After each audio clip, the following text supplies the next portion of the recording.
유란시아서 4차 개정본 오디오 제126편 고난의 두해 예수가 겪은 땅에서의 모든 삶의 체험 가운데 14세와 15세는 가장 가혹한 해였다. 이 두 해는 그가 신성과 운명에 대해 자각을 시작한 이후 그리고 내면의 조절자와 상당한 소통을 이루기 전의 시기였으며 유란시아에서의 다사다난한 삶 중에서 가장 힘들었던 시기였다. 이 두 해를 큰 시험, 진정한 유혹의 시기로 불러야 한다.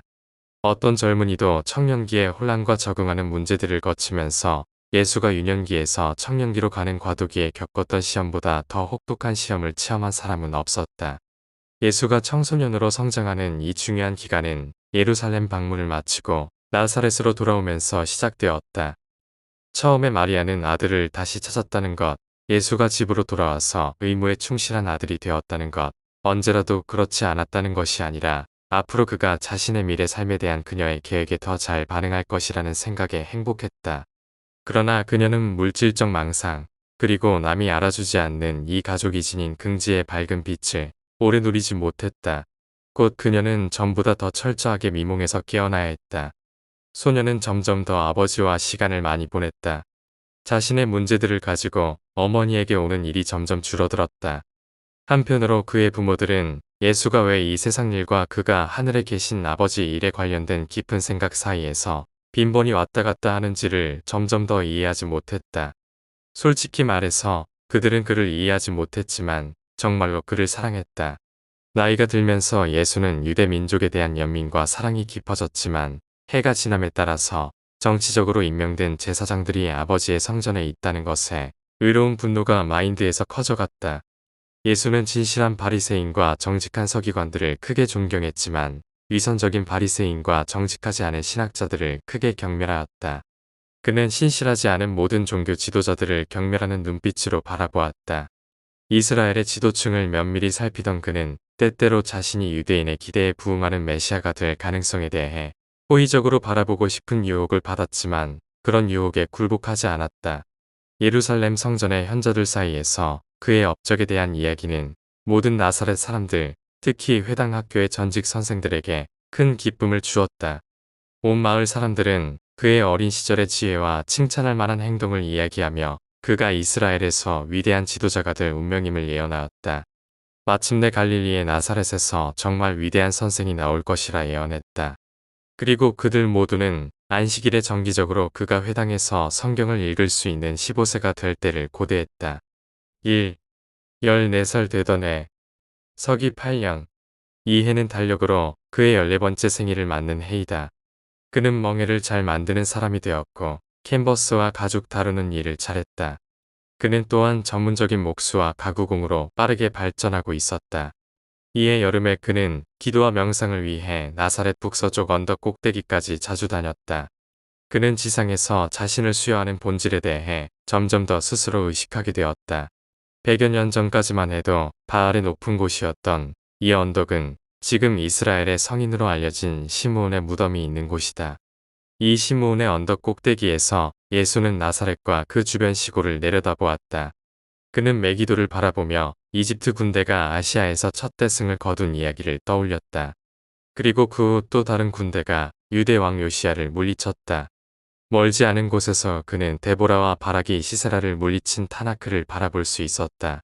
멀리 요셉의 형제들이 요셉을 이집트의 노예로 팔아먹었다는 가르침을 받았던 도탄의 언덕을 볼 수 있었다.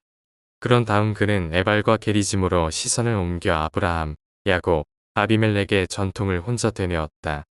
그리하여 그는 아버지 요셉 민족의 역사, 전통적 사건을 마음속으로 회상하고 곰곰이 생각했다.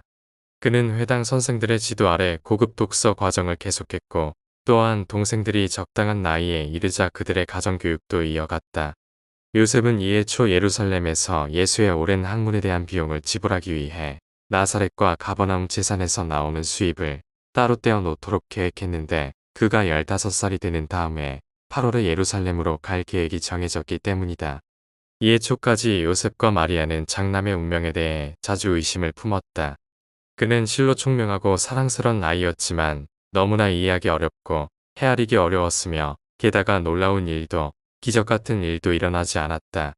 그를 자랑스럽게 여기는 어머니는 수십 번 숨을 죽이고 아들이 어떤 초인적인 혹은 기적적인 일을 해내는지 보려고 기대했지만 그녀의 희망은 언제나 잔인한 실망으로 무너져 내렸다.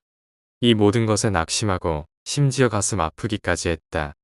당시의 경건한 사람들은 예언자들과 약속의 사람들이 항상 자신의 소명을 증명하고 기적을 행하고 경이로운 일을 함으로써 신성한 권위를 확립한다고 진정으로 믿고 있었다. 그러나 예수는 이런 것들을 하나도 하지 않았다. 따라서 그의 앞날을 깊이 생각하면서 부모의 혼란은 끊임없이 커져만 갔다. 나사렛 가족의 향상된 경제 상태는 특히 숫 글씨에 사용되는 매끄러운 슬레이트 흰 판자의 수가 특별히 증가함에 따라 가정 여러 면에 반영되었다. 예수는 또한 음악 수업을 재개할 수 있도록 허락받았다. 그는 하프 켜기를 몹시 좋아했다. 이에 내내 예수는 사람과 하나님의 총애를 받으며 자랐다고 진정으로 말할 수 있다. 가족의 전망은 좋아 보였다. 미래는 밝았다. 2. 요셉의 죽음. 9월 25일 화요일 세포리스에서 달려온 한 사람이 요셉이 총독의 저택에서 일하다가 추락으로 심하게 다쳤다는 비극적인 소식을 이 나사렛 집에 가지고 오기 전까지만 해도 모든 것이 잘 진행되었다. 세포리스에서 온 전령은 요셉의 집으로 가는 길에 상점에 들러 예수의 부친 사고를 예수에게 알렸고 그들은 함께 그 집으로 가서 마리아에게 비보를 전했다. 예수는 즉시 아버지에게 가고 싶었지만 마리아는 남편 곁으로 서둘러 가야 한다는 것 외에 아무 말도 귀에 들리지 않았다. 그녀는 요셉이 얼마나 심하게 다쳤는지 알지 못했기 때문에 당시 10살이었던 야고보가 세포리스에 동행해야 하고 예수는 그녀가 돌아올 때까지 어린아이들과 함께 집에 남아 있으라고 지시하였다. 그러나 요셉은 마리아가 도착하기 전에 부상으로 죽었다. 그들은 요셉의 시신을 나사렛으로 모셔왔고 그 다음날 그의 선조들과 함께 안장했다.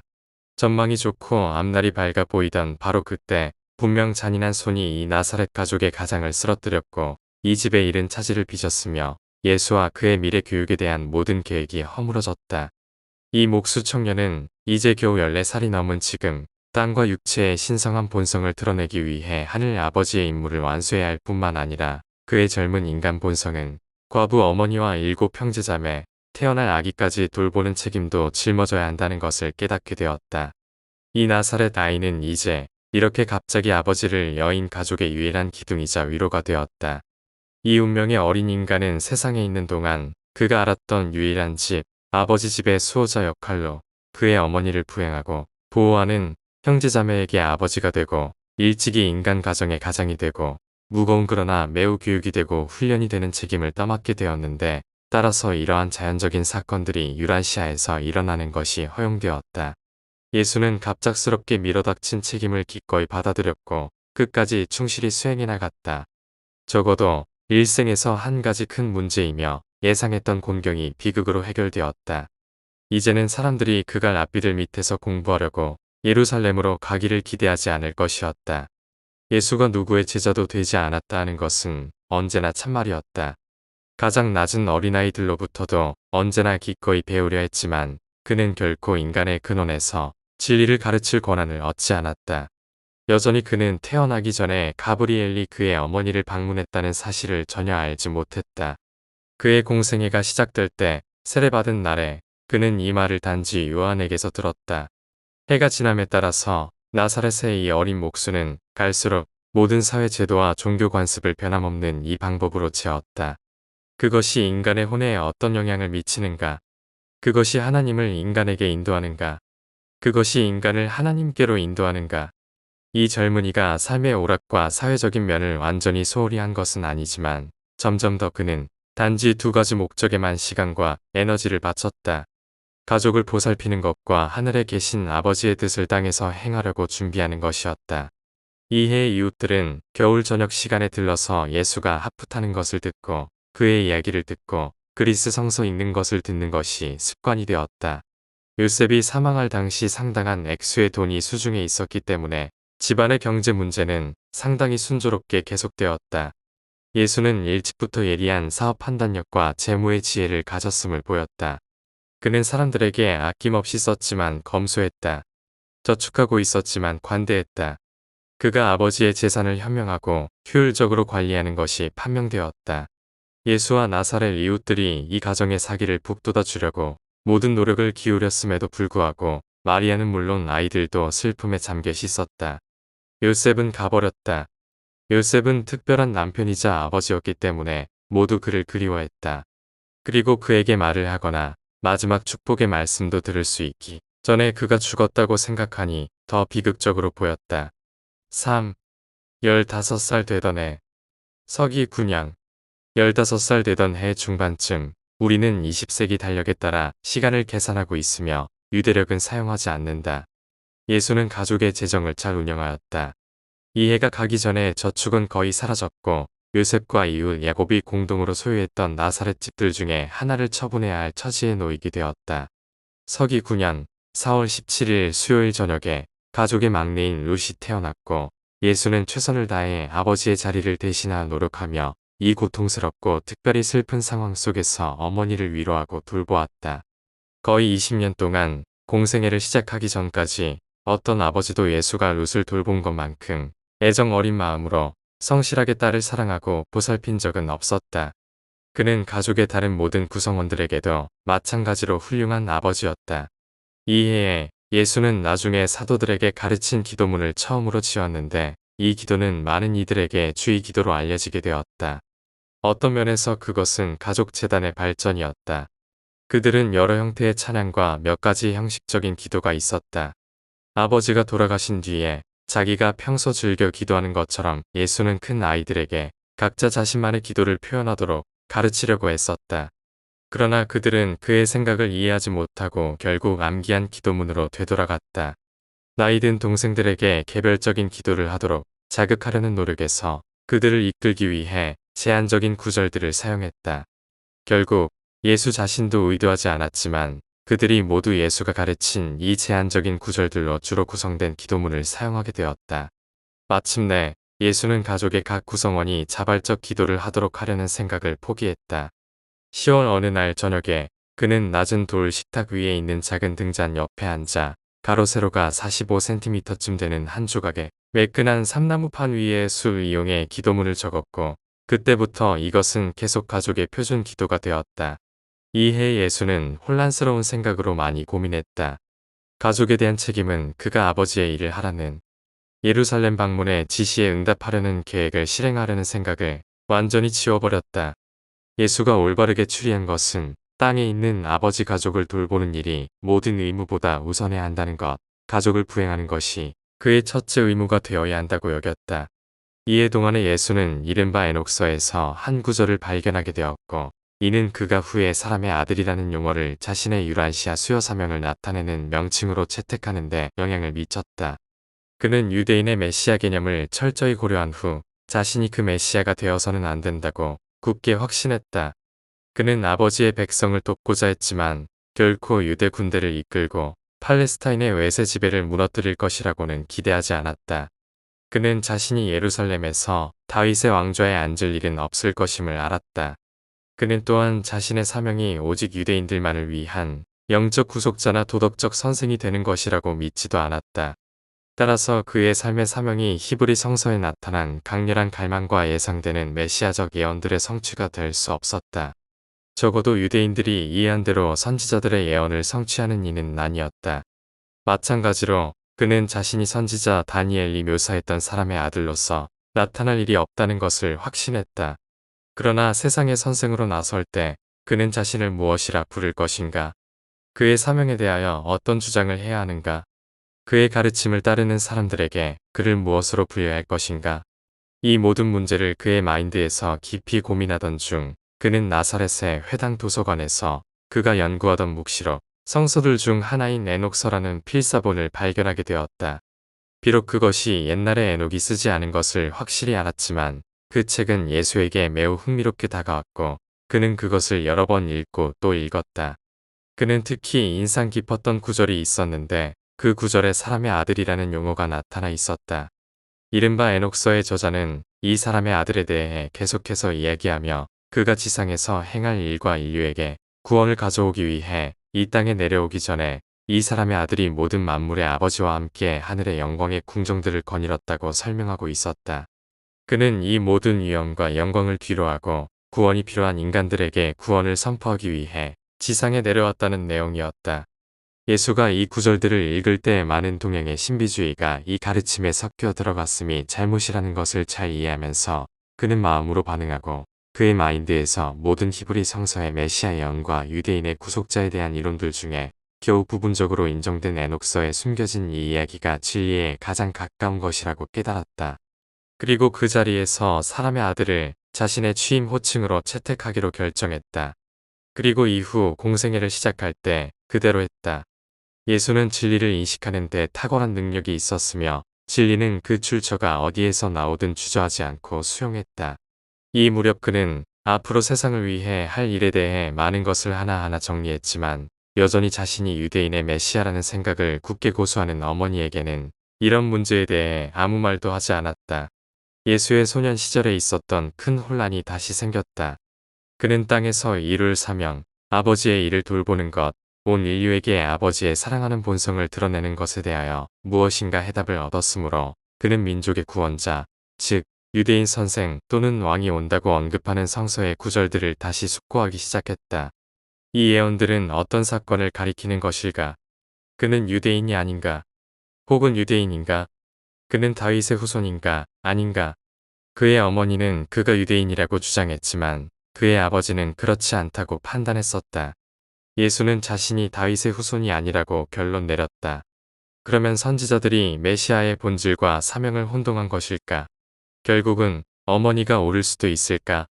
대부분의 문제에서 과거의 의견 차이가 생겼을 때 어머니가 옳았던 적이 있었기 때문이다. 그가 새로운 선생일 뿐이고 메시아가 아니라면 그의 사명 기간 동안 예루살렘에 유대인 메시아가 나타난다면 그는 메시아를 알아볼 수 있을까? 더 나아가서 그 유대인 메시아와 그는 어떤 관계를 맺어야 할까? 그렇다면 그의 사명을 시작한 후 그는 가족과 어떤 관계를 가져야 할까? 유대인의 국가와 종교와는 로마 제국과는 이방인들과 그들의 종교와는 이 모든 중대한 문제들을 이 젊은 갈릴리 사람은 그의 마인드에서 곱씹으며 심각하게 생각했다. 그는 목수의 작업대에서 계속 일하며 자신과 어머니 그리고 18명의 배고픈 동생들을 부행하기 위해 힘들게 생계를 꾸려나갔다. 이 해가 끝나기 전에 마리아는 가족 자금이 줄어드는 것을 보았다. 그녀는 비둘기 장사를 야고보에게 맡겼고 곧 둘째 소를 사서 미리암의 도움을 얻어 나사렛 이웃들에게 우유를 팔기 시작했다. 예수가 깊이 생각에 잠기는 것, 기도하려고 언덕 꼭대기까지 자주 가는 것, 그리고 때때로 예수가 떠올린 여러 가지 이상한 생각들은 어머니를 매우 놀라게 했다. 때때로 어머니는 아이가 제정신이 아니라고 생각했다가 결국은 그가 약속의 아이여 어떤 면에서 다른 소년들과 다르다는 것을 기억하면서 두려움을 가라앉히곤 했다. 그러나 예수는 자기 생각을 모두 말하지 않는 것, 모든 생각을 세상에, 아니 자신의 어머니에게조차 내보이지 않는 것을 배웠다. 이해부터 계속 예수가 그의 마인드에서 무슨 생각을 하고 있는지 밝히는 일이 꾸준히 줄어들었다. 즉 보통 사람이 이해할 수 없는 일, 그로 하여금 특이하거나 보통 사람과 다르게 보이는 것에 관하여 말하는 일이 적었다. 겉모습 어디를 보아도 그는 평범하고 습관적인 사람이 되었다. 그는 신뢰할 수 있고 비밀스러운 친구를 갈망했지만 그의 문제는 그의 인간 동료들이 이해하기에는 너무 어려웠다. 특이한 상황의 독특함 때문에 그는 혼자 짐을 떠맡을 수밖에 없었다. 4. 회당에서 한 첫 설교. 그의 15번째 생일이 다가오면서 예수는 공식적으로 안식일에 회당 강단에 설 수 있었다. 이전에도 여러 차례 연설자가 없을 때 성서를 읽어달라는 요청을 받았지만 이제 율법에 따라 그가 예배를 인도할 수 있는 날이 온 것이다. 그래서 15번째 생일 후 첫 안식일에 회당에 하자는 예수가 아침 예배를 인도하도록 준비했다. 그리고 나사렛에 있는 모든 신도가 모이자 예수는 자신이 선택한 성서 구절을 읽기 위해 일어나서 다음과 같이 읽기 시작했다. 주 하나님의 영이 내게 임하셨으니 주께서 나에게 기름을 부으셨다.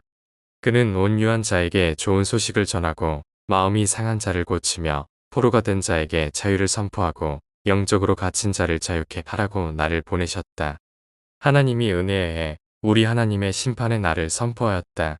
모든 슬퍼하는 자를 위로하여 제 대신의 화관을, 슬픔 대신 기쁨의 기름을, 근심 대신 찬송의 옷을 주셨으며 그들은 의로운 나무, 주가 심으신 바 영광을 받게 한 자로 일컫게 하셨다. 악이 아닌 선을 구하라. 그리하면 너희가 살리라. 주 만군의 하나님이 너희와 함께 계실 것이다. 악을 미워하고 선을 사랑하라. 성문 안에서 공의를 세우라. 그리하면 주 하나님께서 요셉의 남은 자들에게 은혜를 베푸실 것이다. 너희는 스스로 씻고 깨끗이 하라. 내 눈앞에서 너희의 악한 행위를 던져버리라. 악행을 멈추고 선을 행하는 법을 배우라. 공정을 행하고 억압받는 자를 놓아주라. 고아를 보호하고 과부를 위해 변호하라. 내가 무엇을 가지고 주 앞에 나아가 온 땅의 주 앞에 절을 할까? 내가 그 앞에 번제와 일련된 송아지를 가지고 나아가리. 주께서 수천의 수양이나 1만의 양이나 기름이 강처럼 흐르는 것을 기뻐하실까? 내가 내 죄를 위해 내 장자를 드리며 내 혼의 죄를 위해 내 몸의 열매를 드릴까? 아니다. 주가 우리에게 사람들아 무엇이 선한 것인지 보여주셨다. 주께서 너희에게 요구하시는 것은 오직 공정히 행하며 사람의 아들을 사랑하고 겸손하게 너희 하나님과 함께 걷는 것이 아니냐? 그러면 너희는 땅 위에 둥근 하늘에 앉으시는 하나님을 누구와 견주겠느냐? 눈을 들어 이 모든 세상을 창조하신 이를 보라. 그는 그 무리를 세어 모두 불러 이름을 지으시고 그 힘의 위대함으로 이 모든 일을 행하시니 하나도 빠짐없이 그의 강한 힘으로 이루신다. 그는 약한 자에게 힘을 주고 지친 자에게 힘을 더하신다. 두려워 말라. 내가 너희와 함께하리라. 놀라지 말라. 나는 너희의 하나님이다. 내가 너를 강하게 하고 내가 너를 도울 것이다. 참으로 내가 나의 의로운 오른손으로 너를 붙들리라. 나는 주 너의 하나님이다. 내가 내 오른손을 잡고 말하노니 두려워 말라. 내가 너를 도울 것이다. 주가 말씀하시기를 너희는 나의 증인이라. 내가 택한 나의 종 곧 내가 선택한 종이니 그가 나를 알게 하고 나를 믿게 하며 내가 영원자임을 깨닫게 하려 함이라. 나는 곧 주이며 나 외에 구원자가 없다. 이렇게 읽고 나서 그는 앉았다. 사람들은 집으로 돌아가며 그가 은혜롭게 읽어준 그 말씀을 깊이 생각했다. 그렇게 대단히 엄숙한 그의 모습을 마을 사람들은 본 적이 없었다. 그의 목소리가 이렇게 진지하고 신실하게 들린 적이 없었다. 이렇게 결단력 있고 당당하고 권위 있는 그의 모습을 본 적이 없었다. 이 안식일 오후 예수는 야고보와 함께 나사렛 언덕을 올랐고 집으로 돌아온 후 2개의 반반한 판의 목탄으로 십계명을 그리스어로 써내려갔다. 나중에 마르다는 이 판을 색칠해서 장식하였고 이것들은 오랫동안 야고보의 작은 작업대 위 벽에 걸려 있었다. 5. 재정 문제와 싸우다. 점차 예수와 그의 가족은 그들의 초기 시절의 소박한 삶으로 돌아갔다. 그들의 옷과 심지어 음식도 더 단순해졌다. 그들은 우유, 버터, 치즈를 많이 먹었다. 철마다 밭의 소산을 즐겼지만 매번 달이 지날 때마다 더 큰 절약의 실천이 필요했다. 그들의 아침 식사는 매우 간단했고 제일 좋은 음식은 저녁 식사를 위해서 남겨두었다. 유대인들 사이에서 가난은 사회적 열등함을 의미하지 않았다. 이 청년은 이미 당대 사람들이 어떻게 살았는지 거의 통달하고 있었다.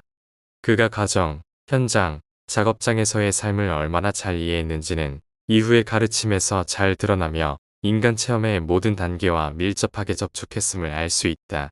나사렛 하자는 예수가 아마도 예루살렘의 유명한 가말리엘의 후계자가 되어 위대한 스승이 될 것이라는 믿음에 계속 집착했다. 겉보기에 예수의 생애를 위한 모든 계획이 좌절된 듯 보였다. 지금 펼쳐진 사태를 보건대 앞날은 밝게 보이지 않았다. 하지만 그는 흔들리지 않았다. 그는 낙심하지 않았다. 그는 하루하루 현재의 의무를 잘 감당하며 자신 삶에 주어진 책임을 충실히 이행했다.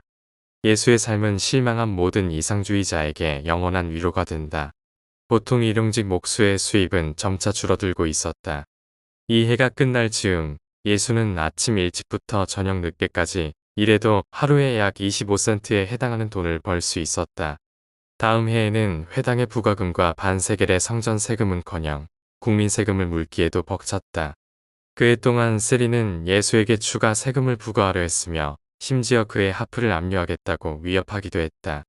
세리에게 그리스어 성서 사본이 발견되어 압수될까 두려워한 예수는 그의 15번째 생일에 그것을 나사렛 회당 도서관에 주께 드리는 그의 성년 예물로 바쳤다. 요셉이 사고로 죽었을 때 받을 돈에 대하여 소송이 있었고 헤롯을 향해 취해진 상소에 대하여 헤롯의 판결을 받으려고 세포리스로 갔을 때 예수는 15살 되던 해 큰 충격을 받았다. 전에 세포리스에서 회계원이 하찮은 금액을 제안했을 때 예수와 마리아는 상당히 큰 돈을 받으리라 기대했다. 요셉의 형제들은 헤롯 본인에게 상소했고 이제 예수는 궁전에서 헤롯이 그의 아버지가 사망 당시 받을 금액이 없다고 선언하는 것을 들었다. 그러한 부당한 결정으로 인해 예수는 더 이상 헤롯 안티파스를 신뢰하지 않았다. 한때 예수가 헤롯을 그 여우라고 언급한 것은 놀라운 일이 아니다. 이 해와 그 뒤 몇 년 동안에 목수의 작업대 가까이에서 일했기 때문에 예수는 카라반 여객들과 어울릴 기회를 잃어버렸다. 가족의 소모품 상점은 이미 삼촌에게 넘어갔고 예수는 집에 있는 작업장에서만 일하며 가족을 보살피는 마리아를 도우려고 가까이 있었다. 이 무렵에 야고보를 낙타 마당으로 보내어 세상 일을 알아보게 했고 이를 통해 당시의 소식을 접하려 했다. 그는 성인이 되면서 그 전과 그 후 시대에 보통 젊은이들이 겪었던 모든 갈등과 혼란을 겪었다. 가족을 부행하는 벅찬 체험은 그가 쓸데없이 시간을 보내거나 신비적 경향에 빠지는 것을 방지하는 확실한 보호장치가 되었다. 이해 예수는 집 바로 북쪽에 상당히 큰 땅을 빌려서 가족의 채소밭으로 나누어 주었다. 나이 많은 아이들은 각각 개별 밭이 있었고 농사를 잘 지으려고 열심히 경쟁했다. 맏형은 채소 재배 시즌 동안 매일 그들과 함께 밭에서 시간을 보냈다. 예수는 밭에서 동생들과 같이 일하면서 그들이 모두 시골 농장에서 자유롭고 제약 없는 삶을 누릴 수 있기를 바라는 마음을 여러 번 품었다. 그러나 그들은 시골에서 자라지 않았다. 예수는 이상주의자이자 철저히 실용적인 청년으로서 자신이 처한 상황을 있는 그대로 지혜롭고 힘차게 해결하려 했다. 그는 자신과 가족을 닥친 상황의 현실에 적응시키며 개별 및 집단의 소망을 가능한 최대로 만족시킬 수 있도록 최선을 다했다. 한때 예수는 만약 아버지가 헤롯의 궁전에서 일한 대가로 받을 상당한 돈을 그들이 받을 수 있다면 작은 농장 하나를 구입할 수 있을 것이라고 신락 같은 희망을 품었었다. 그는 가족을 시골로 이사시키는 계획에 대해 진지하게 생각해 보았지만 헤롯이 요셉에게 지불해야 할 금액을 전혀 주지 않자 그들은 시골에서 집을 소유하겠다는 꿈을 포기했다. 그럼에도 그들은 농장에서의 많은 체험을 즐길 수 있었다. 이제 그들은 3마리의 소, 4마리의 양, 1무리의 닭, 1마리의 당나귀, 그리고 개 1마리를 기르고 있었으며 비둘기도 계속 기르고 있었다. 심지어 작은 아이들조차 이 나사렛 가족의 가정생활에서 특징적인 잘 정리된 관리 계획에 따라 정규적인 일을 수행했다. 15살이 되던 해가 저물면서 예수는 인간 존재에서 위험하고 어려운 시기를 마쳤다. 이때는 온순한 어린 시절과 다가오는 성년기를 의식하는 사이의 과도기였고 성년기에는 고귀한 인품을 기르는 후기의 체험을 얻기 위하여 책임과 기회가 늘어났다. 정신과 신체의 성장기가 끝났고 이제 나사렛 젊은이로서 그의 진정한 생애가 시작되었다.